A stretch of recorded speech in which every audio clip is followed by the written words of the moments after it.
Welcome back to the deep dive. Today, we're really focusing in getting granular on modern digital oversight tools. Yeah, we're moving beyond just, simple app blockers here. Exactly. We're looking at these really complex systems, the ones designed to integrate managing a kid's device right into managing the household itself.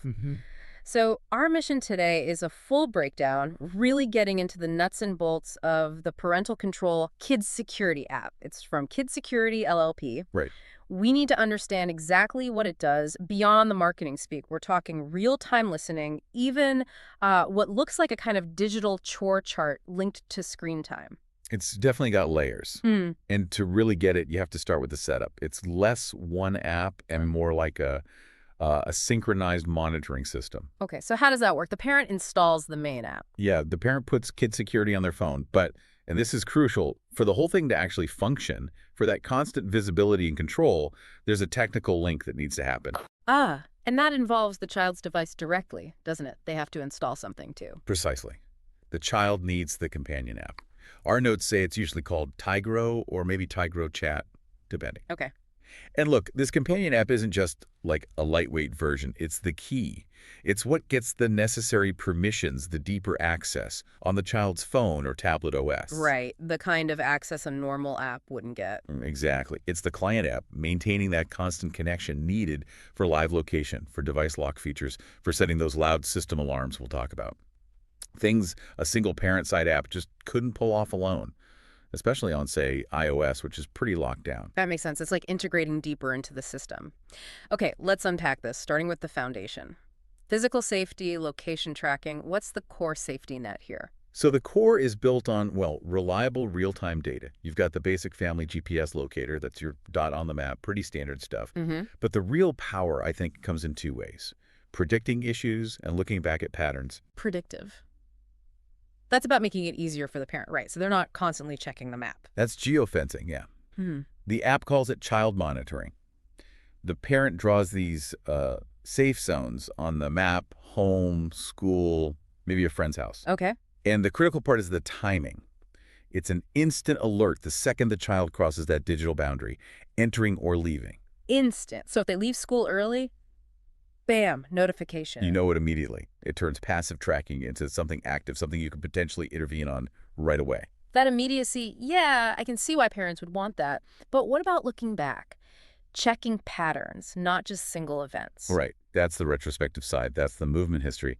And it's more than just a list of addresses. How so? It generates this detailed log, like a ledger, of where the child went all day. It shows not just where, but times, how often they deviated from normal routes, basically their whole physical itinerary. It builds up a picture of behavioral patterns from GPS data. Okay, that's quite detailed. Beyond location, let's talk about those immediate crisis tools. The loud alarm function jumped out from our notes. Seems almost basic compared to geofencing, but potentially vital. It's pure leverage, really. It triggers this loud, piercing sound on the kid's phone. And crucially, like you said, it bypasses silent mode.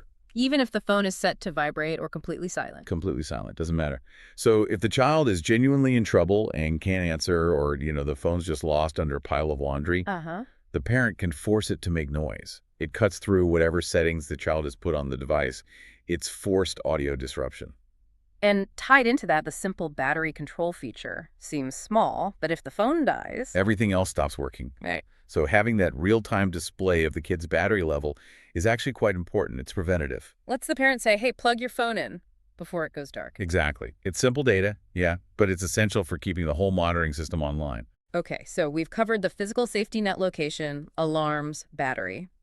Now, let's shift to the maybe more controversial area, managing the device itself. The screen time. Let's get into that digital management layer. Yeah, and the app offers pretty nuanced control here. It doesn't just see the phone as one block of time. You get your overall screen time limits for the day. Like 3 hours total, for example. Right. But maybe more importantly, you can set limits on specific applications. Ah, okay. So 3 hours total, but maybe only 30 minutes of that can be spent on, say, TikTok or a specific game. Exactly that. It allows for really fine-grained control. You can prioritize. Maybe education apps are unlimited, but social media or games get capped. And you need data to make those calls effectively. Which is where the app usage statistics come in. The parent gets a detailed breakdown, which apps the child uses, when, for how long. It moves it away from just, I feel like they're on their phone too much, to actual data-driven decisions. Okay, now this next part seems like where kid security really tries to stand out. It's not just about restriction. It mixes in this whole motivational system. We kind of joked about it earlier, this complex motivational economy. Let's make that real. Screen time as literal currency. It's basically behavioral economics for the family unit, and it seems pretty cleverly designed. It centers around this tasks and rewards feature. Which happens inside the app's own chat. Yeah, there's an integrated secure family chat. So the parent assigns a task in the chat, clean your room, finish your math homework, walk the dog. Standard chores. Yeah. But then the app connects it directly to... That's handy. Well, virtual coins. Yeah. When the task is marked as complete, the child earns these coins within the app. Okay, so doing chores has an immediate digital payoff. Right. It creates this tangible link between real-world responsibility and a digital reward. And what do they spend the coins on? This is a crucial part, isn't it? It is. They can redeem them for, maybe small parent-defined rewards. But the big one, the main incentive, seems to be extended game time or more time on those restricted apps. Wow. So the app literally uses the thing the kid probably wants most screen time as the currency they earn by being responsible. Exactly. If they want an extra hour of their favorite game, they might need to complete chores X and Y to buy that time back from the limits the parent set. That's quite a psychological setup. It reframes screen time completely. It's not a given. It's something earned through contribution. Yeah. It plugs the household chore list right into the phone's access controls. And it also forces interaction, right? The child has to use the system, engage with the parent through the app to check tasks, redeem coins, maybe even negotiate. It sets up this formal mediated system for managing responsibilities that's tied directly to their digital life. Okay. Let's switch gears slightly and talk about the money from the other side, the app's business model. Because typically, the really deep features aren't free. This is freemium, right? That's the classic model, yeah. You get the basics for free, the GPS tracking, the basic task system, the loud signal. Enough to show its value, get the parent reliant on it for that safety check. Hook them with the essentials. Right. But if you want the unlimited history, the deeper monitoring features, that's usually when you need to subscribe, pay up. And going premium often means the parent is crossing a line too, right? Moving from just checking location to actively monitoring the child's environment or conversations. Which brings us to Sound Around. Yeah, Sound Around. This lets the parent remotely activate the child's phone microphone and listen in to the surrounding sounds. Wow. Our data suggests this is pretty much always a premium feature. Sometimes they even sell it, like in blocks of minutes. So it's not just device oversight anymore, it's listening into their physical space. Exactly. The justification is usually immediate safety checking if the child is okay, if they're not answering or seem like they might be in distress. But it's a significant step in terms of privacy, obviously. Absolutely. And what about their digital chats? Is that also behind the paywall? Almost certainly. That's messenger monitoring. This feature aims to give parents visibility into what's happening on platforms like WhatsApp, Viber, maybe Facebook, Instagram. How does that even work, technically? Well, it needs significant permissions on the child's device to capture that kind of data. It's complex, and because of the sensitivity, it's basically always a premium subscription feature.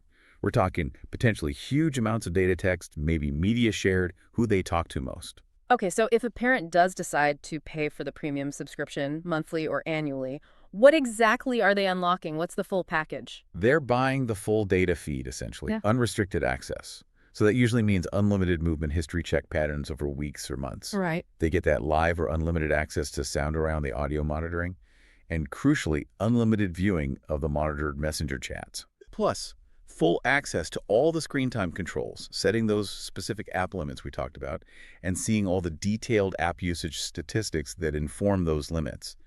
The premium tier really turns it from just a locator into a full-blown management dashboard. It sounds like it gives the parent the tools to shift from being reactive, like where'd they go just now, to being much more proactive, managing their whole digital world and their daily tasks together. Yeah, it integrates tracking, time management, digital usage, and this motivational task system all into one place. Okay, let's try and pull this all together.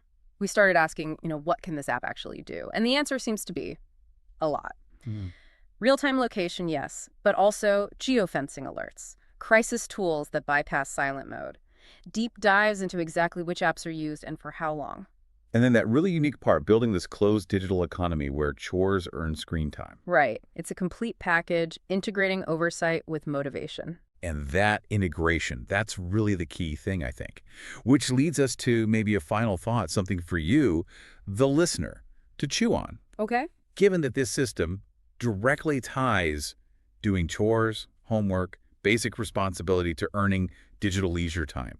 I mean, it literally links the family chore chart to the screen time clock. Hmm.